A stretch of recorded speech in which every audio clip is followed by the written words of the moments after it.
Shalom, selamat pagi Bapak Ibu Saudara-saudari kekasih dalam Tuhan. Kembali lagi bersama program GPDI Film Latimas Menyapa. Sebelum kita melakukan aktivitas di sepanjang hari ini, mari sama-sama kita merenungkan kebenaran firman Tuhan. Firman Tuhan yang saya ambil dalam kitab 1 Petrus pasal yang kelima ayat yang ketujuh. Demikian bunyi firman Tuhan. Serahkanlah segala kekhawatiranmu kepadanya, sebab Ia yang memelihara kamu. Nah, puji nama Tuhan, dalam 1 Petrus pasal yang kelima ayat yang ketujuh ini berbicara tentang kekhawatiran. Nah, kekhawatiran adalah sifat yang dimiliki semua orang. Ini adalah satu sifat yang sering timbul ketika dalam keadaan tertekan. Ketika kita dalam keadaan yang tidak baik-baik saja. Contohnya, ketika kita mengalami sakit, ketika kita berada dalam masalah, ini yang sering muncul dalam kehidupan kita. Nah, Bapak Ibu Saudara-saudara kasih dalam Tuhan, tetapi kekhawatiran ini adalah suatu hal yang wajar yang dimiliki manusia karena ini adalah sifat manusiawi.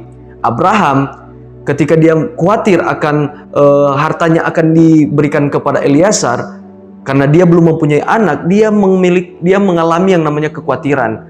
Begitu juga dengan Sarah ketika dia belum mendapatkan seorang anak, dia khawatir akan kehidupannya. Nah, Bapak Ibu Saudara-saudara kasih dalam Tuhan, ternyata kekhawatiran ini adalah suatu hal yang wajar yang dimiliki setiap manusia. Sifat yang dimiliki setiap manusia.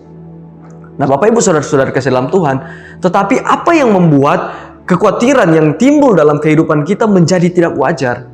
Apa yang membuat kekhawatiran yang muncul dalam setiap manusia menjadi tidak wajar? Banyak orang di luar sana mengalami depresi, banyak orang di luar sana mengalami stres karena mereka mengalami yang namanya kekhawatiran. Apa yang membuat kekhawatiran itu menjadi tidak wajar dalam kehidupan kita? Nah, dalam Kejadian pasal yang ke-21 ayat yang ke-8 sampai yang ke-21 ini berbicara tentang Hagar dan Ismail, mereka diusir oleh Abraham.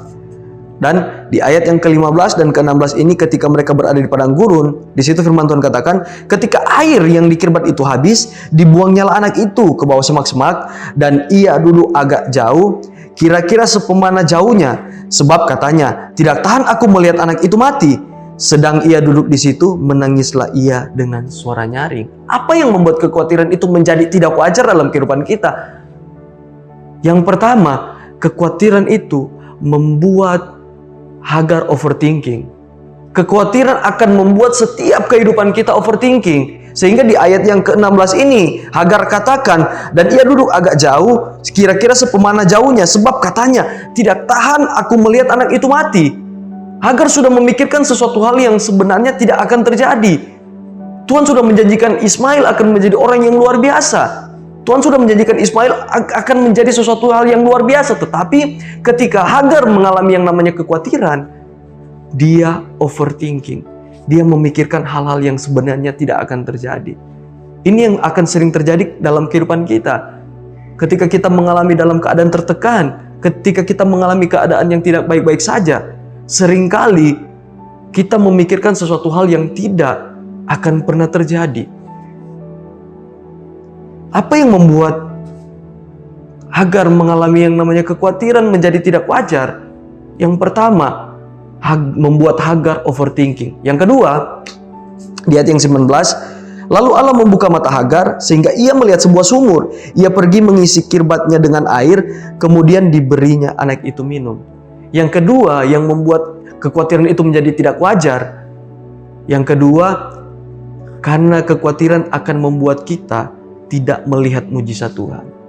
Kekhawatiran membuat Hagar tidak melihat penyediaan Tuhan, tidak melihat mujizat Tuhan. Sehingga di ayat yang ke-19 ini, firman Tuhan katakan, lalu Allah membuka mata Hagar sehingga ia melihat sebuah sumur. Tuhan sudah menyediakan sebuah mujizat bagi Hagar, tetapi karena ketika dia mengalami kekhawatiran, dia tidak melihat penyediaan Tuhan, dia tidak melihat mujizat Tuhan. Begitu juga dalam kehidupan kita, ketika kita mengalami yang namanya kekhawatiran, kita tidak akan melihat mujizat Tuhan, kita tidak akan melihat penyediaan yang sebenarnya sudah ada di depan mata kita. Apa yang harus kita lakukan ketika kita mengalami yang namanya kekhawatiran? Apa yang harus kita lakukan ketika kita dalam keadaan khawatir? Yang pertama, dalam 1 Petrus pasal yang kelima ayat yang ke-7, di situ firman Tuhan katakan, serahkanlah segala kekhawatiranmu kepadanya. Ketika kita mengalami yang namanya kekhawatiran, ketika kita mengalami khawatir, yang pertama yang harus kita lakukan, menyerahkan segala masalah, menyerahkan segala beban, menyerahkan segala kekhawatiran kita kepada Tuhan. Dan yang kedua, apa yang harus kita lakukan ketika kita mengalami yang namanya kekhawatiran? Di kalimat selanjutnya, sebab Ia yang memelihara kamu. Yang kedua, percayalah bahwa Tuhan yang akan memelihara kita, Tuhan yang akan menolong kita, Tuhan yang akan membuat kita mendapatkan jalan keluar dengan setiap masalah dalam kehidupan kita. Kita belajar dari seorang Hagar, bagaimana ketika dia mengalami yang namanya kekhawatiran, bagaimana dia mengalami yang namanya hal yang tidak baik. Dia tidak perlu mujizat, dia tidak memerlukan sesuatu penyediaan Tuhan, karena mujizat penyediaan Tuhan sudah ada dalam kehidupannya. Tetapi yang dibutuhkan adalah matanya untuk dibuka. Adalah apa? Mata rohani kita untuk dibuka, sehingga kita bisa melihat mujizat Tuhan, sehingga kita bisa melihat penyediaan Tuhan. Makanya firman Tuhan katakan, serahkanlah segala kekhawatiranmu kepadanya, sebab Ia yang memelihara kamu. Puji nama Tuhan, kita berdoa. Kami bersyukur Tuhan buat kebaikan-Mu, buat kasih setia-Mu dalam kehidupan kami. Pagi hari ini Tuhan, kami sudah mendengarkan firman. Biarlah setiap firman-Mu Tuhan menjadi kekuatan bagi kehidupan kami untuk menjalani setiap aktivitas kami, Tuhan. Dan kami yakin percaya ketika kami khawatir, hanya ada satu jalan yang kami butuhkan, yaitu berjalan kepada Engkau. Terima kasih Tuhan, terima kasih Bapa yang baik. Kami menyerahkan Tuhan segala aktivitas kami di sepanjang hari ini, Tuhan. Berkati kehidupan kami, biar Engkau yang menyertai Tuhan. Kemanapun kami pergi, dimanapun kami berada Tuhan, Engkau yang sertai. Terima kasih Tuhan, terima kasih Bapa yang baik. Di dalam nama Tuhan Yesus Kristus, haleluya. Amin.